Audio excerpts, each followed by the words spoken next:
నదీ స్నానం చేస్తున్నాము అంటే అది కాకి స్నానముగా చెయ్యకూడదు అని నియమం. అంటే వెళ్ళిపోయి ఎలా పడితే అలా మునగకూడదు నదీ స్నానం చేసేటప్పుడు. మనకి వేదంలో పటల పన్నం ఒక పన్నం, ఆ పన్నం మనకి కొన్ని మాటలు చెప్తుంది. వస్త్రం కట్టుకుంటాం, కట్టుకునేటటువంటి వస్త్రాన్ని మీరు కానీ ఒకసారి ఏదైనా ఒక సాధనం పెట్టి కత్తిరించడం కానీ కొయ్యడం కానీ ముక్కలు చేయడం కానీ చేసి తిరిగి దాన్ని కుడితే ఆ వస్త్రమునకు ఉన్నటువంటి దేవతల శక్తులు హరించిపోతాయి. అందుకే పెద్దలు స్నానం చేసిన తర్వాత నడుము కట్టుకున్న బట్ట కింద వదిలేస్తారు. సహజం అది. స్నానశాఖను చిన్న బట్ట కట్టుకుని స్నానం చేస్తాం, స్నానం అయిపోయిన తర్వాత బట్ట కింద వదిలేస్తారు ఒళ్ళు తుడుచుకునేటప్పుడు. ఎట్టి పరిస్థితుల్లో బట్టని కాలుతో పైకెత్తడం కానీ కాలుతో తన్నడం కానీ చేయరు. కారణం ఏమంటే ప్రతి బట్ట యందు దేవతల శక్తి ఉంటుంది. అందుకే మంగళమును కోరుకుంటున్నవాడు అని గుర్తు ఏమిటంటే అంచు లేని బట్ట కట్టుకోకూడదు. అందుకే లుంగీలు కట్టుకోవడం అన్నది సనాతన ధర్మంలో లేదు. అంచు పంచ మాత్రమే కట్టుకుంటారు. అందున గోచి పోసి కట్టుకోవాలి. అథవా అంచు పంచ, అంచు ఉన్నటువంటి వస్త్రాన్ని కట్టుకుని పైన ఇంకా ఏ బట్ట లేకుండా సంకల్పం చెప్పి నదిలోకి దిగాలి. ఒక నదిలో స్నానం చేసేటప్పుడు మీరు ఎవరు, మీ గోత్రం ఏమిటి, మీరు ఏ నదిలో స్నానం చేస్తున్నారు, దాని వలన మీరు ఏ ఫలితము కలుగుతుందని మీరు అపేక్షిస్తున్నారు. ఇది విశ్వాసము, శ్రద్ధ అంటారు. సా శ్రద్ధ కదితా సిద్ధి యయా వస్తు ఉపలభ్యతే. శంకరుడు శ్రద్ధ గురించి భాష్యం చేస్తూ అంటారు, గురువు యొక్క వాక్యం మీద శాస్త్రం మీద నమ్మకం కలిగి ఎవడు పని చేస్తాడో వాడికే అనుగ్రహం కలుగుతుంది. కాబట్టి అటువంటి బట్టతోటి నది యందు స్నానం చేయాలి. ఇప్పుడు దాని వలన నదీ జలములు తృప్తి చెందుతాయి, సంతోషిస్తాడు. అందుకే మీరు చూసి మనం రక్షక వ్యవస్థని పెట్టుకున్నామంటాం. కంటి మీద కనురెప్ప పెట్టి కనురెప్ప మీద ఉన్నటువంటి వెంట్రుకలు ఎక్కువ పెరగకుండా శాసించి అవి మళ్ళీ ఇలా ఉండి పైకి ఇలా తిరిగేటట్టుగా చేసి కనురెప్ప మూసుకుంటే వేడి నుంచి కనుగుడ్డును రక్షించి దానిలోకి క్రిములు వెళ్లకుండా కాపాడినటువంటి కనురెప్ప పడుతున్నప్పుడు పరమేశ్వరుడు గుర్తురాడా? అక్కడ ఎదురుగుండా ఉన్నటువంటి విశ్వాన్ని చూస్తే విశ్వనాథుడు ఆ మహాశిల్పి జ్ఞాపకానికి రాడా? అంతవరకు ఎందుకండి? ఈశ్వరుడు ఉన్నాడు అనడానికి ప్రబల సాక్ష్యం ఒక్కటే. ఒక గీత గీయండి కలంతో, కాసిన నీళ్లు పడితే ఆ గీత చెరిగిపోతుంది. దేనితో గీయండి, కాసిన నీళ్లు పెడితే ఆ గీత తొలగిపోతుంది, లేదా కాగితం చిరిగిపోతుంది. కానీ నేను పుట్టినప్పుడు నా అరిచేతిలో గీశాడు గీతలు. ఏ మహాశిల్పి ఏ ఉలితో గీశాడో, ఎన్ని మాటలు కడిగానో ఈ చేతులు, ఆ గీతలు మాత్రం చెరగలేదు, అలాగే ఉన్నాయి. నా జీవిత పర్యంతము ఆ గీతలు అలాగే ఉంటాయి.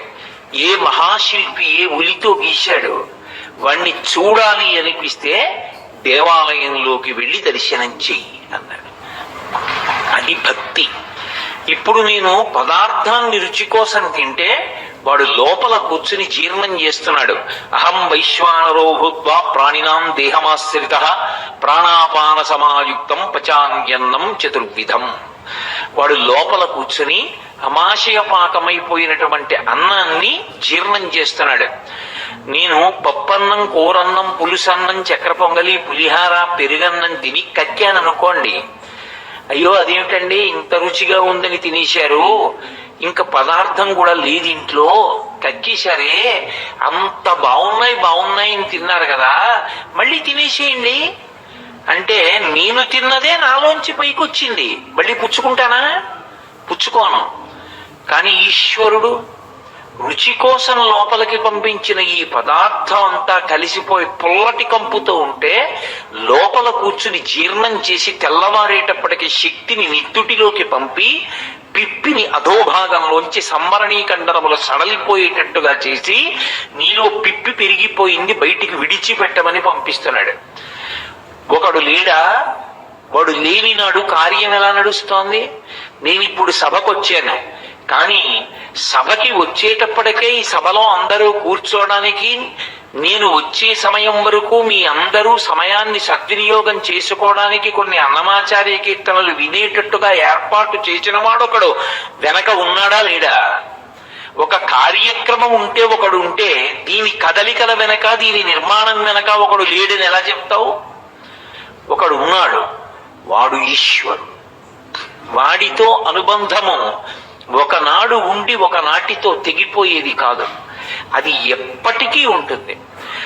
మళ్ళీ శరీరము లేకుండా చెయ్యగలిగిన వాడు, వాడిలోనే కలిసిపోయేటట్టుగా చెయ్యగలిగిన వాడెవరో వాడు ఈశ్వరుడైతే వాడి పట్ల ఉన్నటువంటి ప్రేమకు భక్తి అని పేరు. సనాతన ధర్మంలో మృత్యువుని దేవత అని పిలుస్తారు. ఎందుకు మృత్యువు దేవత? ఎవరైనా ఆవిడికి వ్రతం చేశారా, నోము చేశారా? మృత్యుదేవత వ్రతం మా ఇంట్లో చేశామండి, ప్రసాదం పుచ్చుకోండి అని ఎవరివ్వరు, ఇచ్చినా పుచ్చుకోరు. మరి ఎందుకు మృత్యువు దేవత అంటే శరీరము జర్జరీభూతమైపోయి వృద్ధాప్యం వచ్చేసి ఇక ఈ శరీరం ఎందుకు పనికి రాకుండా అయిపోయి ఇది మంచాలలో పడిపోయి తన మలమూత్రములను కూడా తాను విసర్జించుకోలేని స్థితిలో కూడా ఇంకా ఉండాలనే కోరుకుంటుంది. కానీ మృత్యుదేవత ఉడుపుగా శరీరంలోంచి జీవుణ్ణి విడిపించి వేరొక శరీరంలోకి ప్రవేశించడానికి అవకాశం ఇస్తుంది. మనకిష్టం లేకపోయినా ఆ విడిపించడం అనేటటువంటి ప్రక్రియ కారుణ్యంతో కూడుకున్నది కాబట్టి మృత్యువుని కూడా దేవతగా పిలిచినటువంటి విశ్వాసం ఏదైనా ఉంటే సనాతన ధర్మం ఒక్కటే. అంత గొప్ప ధర్మం ఈ ధర్మం. అటువంటి ధర్మంలో మనకి ఎప్పుడూ అనుబంధము తెగకుండా ఉండేది ఎవరితో అంటే ఆ పరమేశ్వరుడి ఒక్కడితోటే ఉంటుంది. ఆయన పట్ల విశేషమైనటువంటి గౌరవ భావము మనసులోంచి ఉద్భుతమవడమే భక్తి అని పిలువబడుతుంది. అయితే మీరు నన్ను ఒక ప్రశ్న వేస్తారు, నాకు తెలుసు. అయ్యా, తల్లి అంటే ఎదురుగుండా కనపడుతోంది, తండ్రి అంటే ఎదురుగుండా కనపడుతున్నాడు, అలాగే అన్నదమ్ములు ఎదురుగుండా కనపడుతున్నారు, కడుపున పుట్టిన బిడ్డలు ఎదురుగుండా కనపడుతున్నారు, వీళ్ళందరూ ఎదురుగుండా కనపడుతున్నారు. వాళ్ళు ఏం ఉపకారం చేశారో అర్థం అవుతోంది. అందుకని వాళ్ళతో ఒక అనుబంధం ఉంది, బాగుంది. ఈశ్వరుడు ఎక్కడ కనపడతాడు? ఇదిగోనండి భగవంతుడు కనపడి మాకు ఉపకారం చేశాడు అని చెప్పడానికి మాంసనేత్రమునకు దొరికి పరమేశ్వరుడు చేసే ఉపకారం ఏదైనా ఉందా అనుబంధం పెంచుకోవడానికి? అనుబంధం అన్నది ఎప్పుడు ఏర్పడుతుందండి? ఎప్పుడైనా ఆయనతో కలిసి మనం ఉన్నామన్న దానికి మానసికంగా ఒక సాక్ష్యం ఏర్పడితే అప్పుడు అనుబంధం నిలబడుతుంది. ఆఖరికి ఇద్దరం కలిసి ఓ 10 గంటలు ప్రయాణం చేశామనుకోండి, ఓ బస్సులో పక్కన కూర్చున్న ఆయనతో ఏర్పడినటువంటి అనుబంధం 10 గంటలే అయినా దిగి వెళ్ళిపోయేటప్పుడు అయ్యా వస్తానండి అనో నమస్కారం పెట్టి వెళ్ళిపోతాం ప్రేమగా.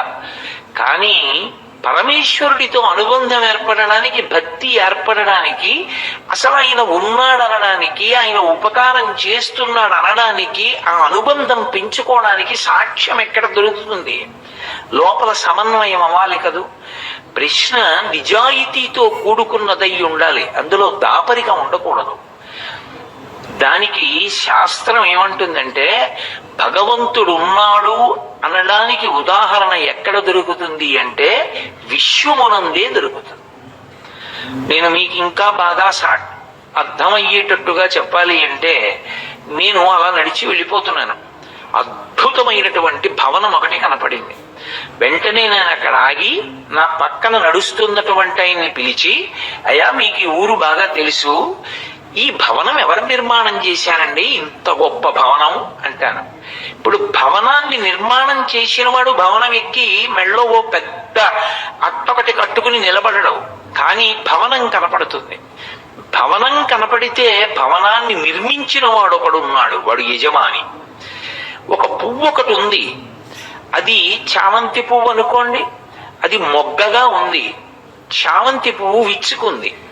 ఒక చిన్న అమరిక మీద ఆకుపచ్చని ఆకులతో కూడుకున్నటువంటి ఒక చిన్న గొట్టం మీద ఇంత చిన్న చిన్న రేకులు అవతల పక్కకి ఒక బెత్తెడు అవతల వరకు విశాలంగా ఒకదాని పక్కన ఒకటి ఒకదాని పక్కన ఒకటి ఒకదాని పక్కన ఒకటి అయోమయం లేకుండా అందంగా పేర్చి ఆ పువ్వులోంచి గొప్ప సౌరభం ఒకటి సువాసన ఒకటి వచ్చేటట్టు చేసిన వాడు ఒకడు ఉన్నాడా లేదా? ఒకడు లేకపోతే బంతి పువ్వు ఎక్కడి నుంచి వచ్చింది? యజమాని లేని భవనం ఎక్కడి నుంచి వచ్చింది? ఈశ్వరుడు ఉన్నాడు అని నమ్మడానికి ఒక చామంతి పువ్వు చాలు. బీజంలోంచి అంకురం ఎక్కడి నుంచి వచ్చింది? అంకురంలోంచి అంత చెట్టు ఎక్కడి నుంచి వచ్చింది? కటిక చీకట్లో వేరు నీటిని ఎవరి యొక్క ప్రేరణ చేత వెతుక్కోగలుగుతోంది? చెట్టు పైకి కనపడుతుంది, కానీ చెట్టుకి నీళ్లు పోయడం అంటే చెట్టు మీద నీళ్లు పోయాం, చెట్టు వేరుకి నీళ్లు పోస్తాం. చెట్టు మొదట్లో నీరు వెతుక్కుంటూ ఒక పెద్ద చెట్టు ఉంటుంది, దాని వేరు కింద ఉంటుంది చీకట్లో భూమిలో, దానికి తీసుకొచ్చి ఎవరు నీరు పోయిరు. కానీ ఇప్పుడు కటిక చీకట్లో వెడుతున్నటువంటి వేరు తనకి అడ్డం వచ్చిన గాజు పెంకులతో దెబ్బలాట పెట్టుకోదు, గాజు పెంకుల పక్క నుంచి తిరుగుతుంది. రాయి అడ్డొస్తే రాయి పక్క నుంచి తిరుగుతుంది. చీకట్లో దేన్ని వెతుక్కుంటూ వెళ్ళిపోతుంది? నీటి కయ్యని వెతుక్కుంటుంది. వెతుక్కుని ఆ నీటి కయ్యలోకి పిల్లవేర్లు దింపుతుంది. దింపి నీరు లాగి పైనున్నటువంటి చెట్టుకు అందిస్తుంది. ఇప్పుడు పైనున్న చెట్టు కనపడుతోంది. చెట్టుకి నీరు అందిస్తూ కటిక చీకట్లో ఉండి నీటి కయ్యని వెతుక్కుంటూ భూమిలో ప్రయాణం చేసి వెడుతున్నటువంటి వేరు కనపడుతోందా? కనపడకపోయినా ఆ వేరు లేనినాడు చెట్టు లేదు. అలా ఈ శరీరం ఒకప్పుడు పుట్టింది. పుట్టినప్పుడు ఇప్పుడు నా చెయ్యి ఎంతుందో మోచేతి వరకు అంత శరీరం. ఆ తర్వాత ఇది 6 అడుగులు పెరిగింది. 6 అడుగులు పెరిగినప్పుడు నేను పసితనంలో ఉన్నప్పుడు ఎంత చర్మం ఉందో ఆ చర్మమే 6 అడుగులు పెరిగినా కూడా విస్తరిస్తూ వచ్చింది. అయ్యో పెద్దవాడు అయిపోతున్నాడండి, కొత్తగా చర్మం కొని తెచ్చుకుంటే అంటిస్తామని ఎవరు అనలేదు. దీనిలో చర్మము, రక్తము, మాంసము, కొవ్వు, అస్థి, శుక్ల, మేధ అనబడేటటువంటి 7 పదార్థములతో నిర్మాణం చేయబడింది అని భాగవతంలో బ్రహ్మాది దేవతలు స్తోత్రం చేస్తారు కృష్ణ భగవానుణ్ణి. ఈశ్వర, ఇదొక అద్భుతమైనటువంటి నిర్మాణ వ్యవస్థ. ఒక్క పరమాత్మ సుఖదుఖములనేటటువంటి 2 ఫలములను అనుభవించడానికి ఈ శరీరాన్నిచ్చి సత్వరజస్తమో గుణములనేటటువంటి 3 గుణములు పెట్టి దీనికి మళ్ళీ ధర్మార్థ కామ మోక్షములనేటటువంటి 4 పురుషార్థముల నుంచి పంచ జ్ఞానేంద్రియములు కన్ను, ముక్కు, చెవి, నాలుక, చర్మము అనబడేటటువంటి 5 జ్ఞానేంద్రియాల నుంచి మళ్ళీ కాళ్ళు, చేతులు, తల, ఉదరము, హృదయము మొదలైనటువంటి 5 కర్మేంద్రియములు, దానితో పాటుగా మనస్సు అనబడేటటువంటి 6 ఇంద్రియముల యొక్క సంఘాతాన్ని ఏర్పరిచి చర్మము, రక్తము, మాంసము, కొవ్వు, అస్థి, శుక్ల, మేధ అనబడేటటువంటి 7 పదార్థములతో దీన్ని నిర్మాణం చేసి దీనికి 2 కాళ్ళు, 2 చేతులు, 4, 5 శిరస్సు, 6 కంఠము, 7 హృదయము, 8 ఉదరము అనబడేటటువంటి 8 భాగములను అమర్చి దీనికి మళ్ళీ 9 తొర్రలు, 9 కన్నాలు ఈ చెట్టుకి, 2 కళ్ళు, 2 ముక్కు కన్నాలు, 2 చెవి కన్నాలు, 6 నోరు, 7 మలద్వారం, 8 మూత్రద్వారము, 9 కన్నాలు. 9 కన్నాలు ఉన్న ఈ తోలుతిత్తిలో ప్రాణ, అపాన, వ్యాన, ఉదాన, సమాన, నాగ, కూర్మ, కృకర, ధనంజయ, దేవదత్తములనేటటువంటి 10 వాయువులను కుంభించి తన ఆజ్ఞ అయ్యే వరకు ఈ వాయువులు 9 కన్నాలున్నా ఇందులోంచి బయటికి వెళ్ళిపోవడానికి వీలు లేదని శాసనం చేసి నడుపుతున్న వాడెవడో వాడు ఉన్నాడనడానికి సాక్ష్యం ఇంకొకటి ఉంటుందా? సమాన వాయువు ద్వారా ఈ 2 చేతులు సమానంగా పెరగాలి, గోళ్లు సమానంగా పెరగాలి, వెంట్రుకలు సమానంగా పెరగాలి, శరీరంలో ఏ అవయవం ఎలా పెరగాలో అలా పెరగాలి. అంతేకాని ఒకటి ఎగుడు ఒకటి దిగుడు పెరగడానికి వీలు లేదు.